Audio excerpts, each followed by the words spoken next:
Fala galera, mais um unboxing pra vocês, Tanjiro Nendoroid.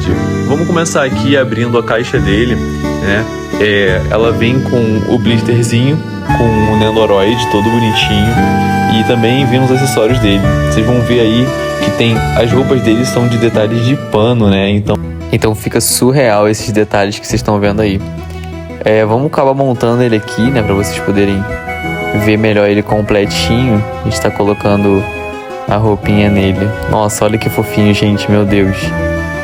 Surreal.